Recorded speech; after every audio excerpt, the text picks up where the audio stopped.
Hello guys, how are you? I'm here to unveil it. It's here. And here it is. Da da da da! The Scoin FR-S. Da da da da! Da da da da! Wow, this thing's cool. Neat. Those lines. Alright.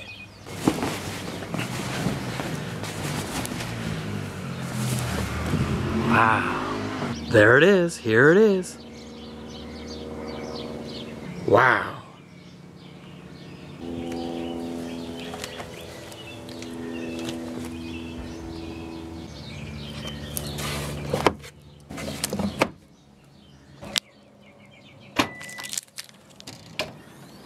What do we got here? Alright, we got the window sticker here. Got the window sticker. Got the floor mats we're going to put in right now. And we got this, looks like the antenna. And we got this cool little book here. I think this is the owner's manual. Let's take a look. Yep, this is the Scoin owner's manual. It's got this nice little Scoin engraved. I don't know if you can see that there. Kind of Scoin engraved logo on there. And let's open this up. Here's the Scoin owner's manual. And you got your books in here. And you got your owner's manual. And you got your quick reference guide. And you got your other supplemental information on the car, warranty stuff. Looks like you got your nice little Scoin pin here. It's kind of handy. Really good. Oh, and you got your first aid kit here. That's cool.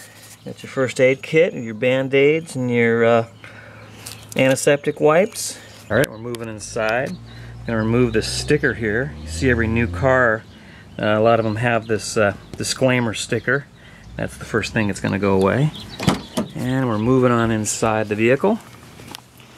Here we are. I'm going to toss that floor mat in there. Here we are. Very nice layout on the switches. You know, the shifter, it feels really good in the hand. And you can see this one is the 6-speed manual. And it's just a really short throws on the shifter. You can see, you know, first gear, second gear, the throws are pretty short. And they're very precise. And there's no rubbery feeling or anything like that, which you get in a lot of front-wheel drive cars. You know, you have a cable system. This one, I believe, is direct linkage, so it's, you know, it's very solid and reassuring. There's no rubbery feel to it at all. Really nice on a rear-wheel drive car like this one. And up here, you know, you have your controls. You have this kind of carbon fiber look trim in the inside. And here you have the standard Scoin radio. I wanted to get the standard radio because I'm going to go ahead and switch this out later on and put in a 7-inch navigation system. Go ahead and pull off the plastic. We don't need this plastic on here. So you can see those nice pedals. Oh, yeah, they look pretty nice. Pull this one off here. Alright, get the one on the throttle pedal here. Pull that off. Oh, yeah, those are looking pretty nice. And looks like there's another one over here. Yep, there's another one over here, a clear one on the dead pedal, and it's pretty good. And we'll have to see how that pedal. I wish that pedal was a little bit longer. It was a little bit longer on the concept car. That allowed it a little bit easier heel-to-toe shifting, but we'll see how it is on this one. And over here, it looks like there's still a little piece of plastic left over from the shipping materials there. I've noticed a lot of people have been leaving this blue protective plastic on top of this, aluminum cover here. But you know what? I'm going to take it off because I think it looks really cool. So let's just go ahead and take this off. And you can see it with the plastic off. And I think it looks nicer. So let's take a look at it. Oh yeah, that looks much nicer. Much nicer. And it really accents the pedals now with the FR-S logo on the floor mat. Looks really nice. And there's a good view of the seats there. And back here you can get a view of these back seats, which are pretty tight, but if you move the seat up you can get somebody back there. So there's another view of the back seat. I'm going to go ahead and drop in these little floor mats back here. Let's just kind of sit there. The floor mats come standard with the car. That is a standard accessory. The rear seat is nicely upholstered like the front. I've actually sat back here. There's it's very tight, but you can sit back there. I'm 6'2", and with this seat up, I can get my feet, underneath, and I can sit back there no problem for a short trip. There's the passenger side. There's plenty of room. That's a really, really deep footwell. So even a person my size, I could go ahead and fit in that front seat and slide it up enough where somebody could sit in that back seat no problem for a, a short jaunt. Be fine. Go ahead and set in this floor mat on the passenger side over here, passenger rear. Over here, a nice little touch. There's actually a button, a nice little button that holds the seat belt, the shoulder belt, and go ahead and snap that in here, there, so that kind of fits in that way. You can see, with the seat up here, I have the seat all the way up, and you wouldn't need that much room if somebody was sitting back. You can move that back a little bit, and you can see this footwell is pretty generous. You could go ahead and, I could sit in there. I'd move it back just a little bit there, and there's still enough room once somebody got in the back seat to slide that back a little bit, and the back and the front passenger would be, okay for a little bit of a trip, so it'd work out just fine. Here's another view of the interior from this angle. I'll go ahead and drop in this front passenger floor mat here. Drop that in there. Get it lined up on these new design locking tabs, which are better than the locking tabs that Toyota used to use. I also had one of these on a Prius, 2012 Prius. They changed them. So those lock really good, and they're really easy, so you just turn them and they come right out. But they lock into place real good. They're locked into place when they're in that straight up and down position. So the iPod connects directly to the stereo system via the USB connector here. And as you see, you only need to use I'm using the original USB cable that comes with the iPod. And I have an iPod Classic here. And you can see it just tucks right in there, tucks away. I'm gonna do a little bit better job with the cables, but there it is. And it just connects using the USB. You can see there's a 3.5 millimeter regular stereo headphone socket down there. You don't need to use that. This is an all digital connection, so you don't need to use that connection. A lot of cars like the BMW, the Mini Cooper, a lot of cars, you have to use the USB and the 3.5 millimeter. The USB on those cars is used just for the information display on what the name of the song is playing and the album, etc.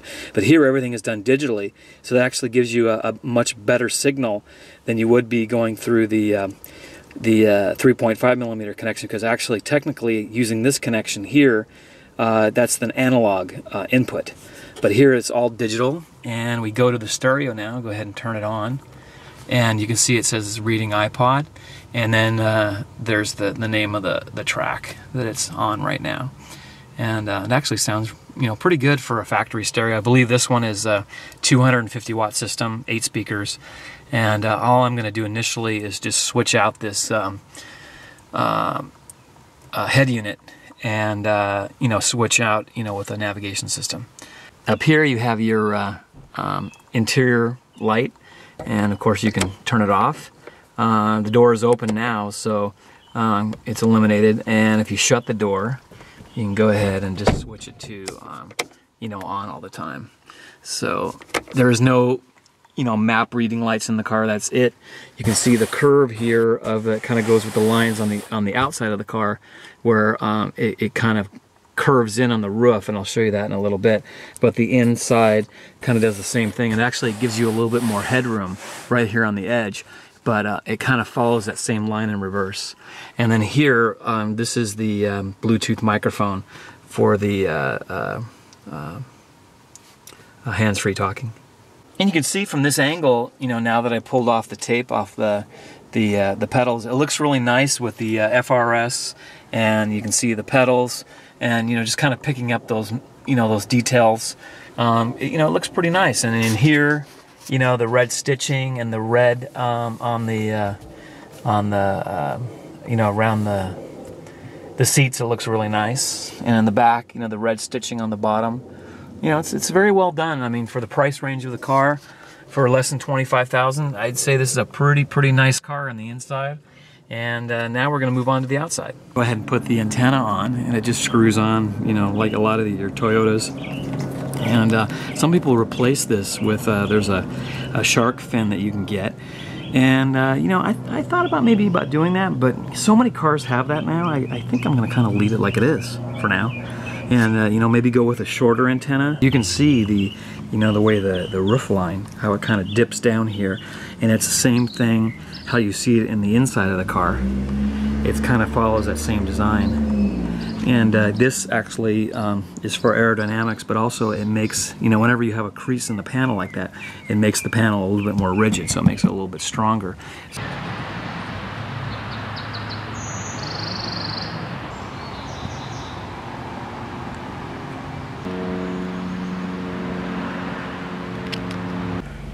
As you can see, the gauges look really nice when the car is on.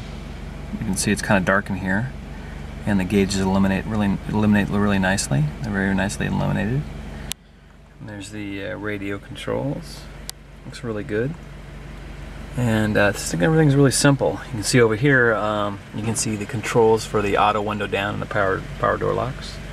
You can hear the engine idling. It's on. Both windows are down. And there's the traction control settings and the shifter, and everything looks really nice.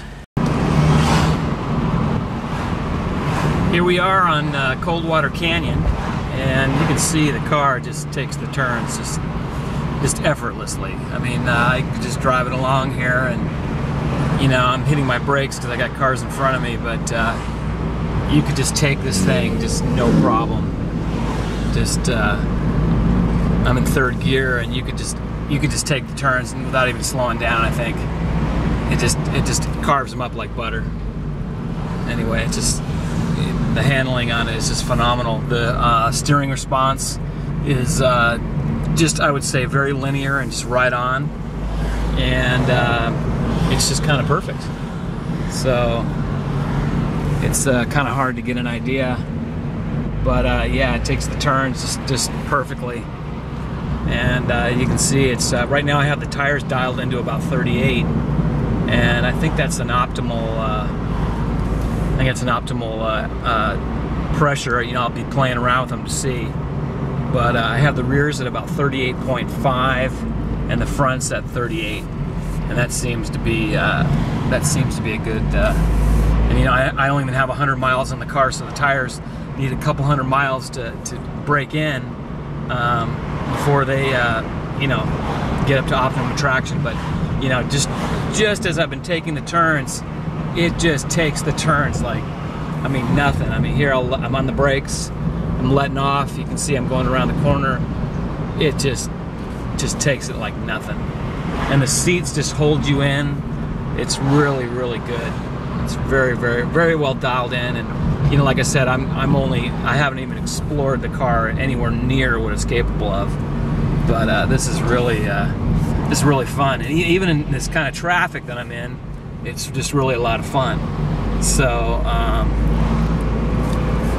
that was kind of it. Now it levels out. Now we don't really have any more tight turns anymore. But yeah, it handles very well. I'm very impressed with the handling on this car. Very, very good. Can't wait to take it up on Mulholland. I'm gonna wait till after it's broken in before I do that.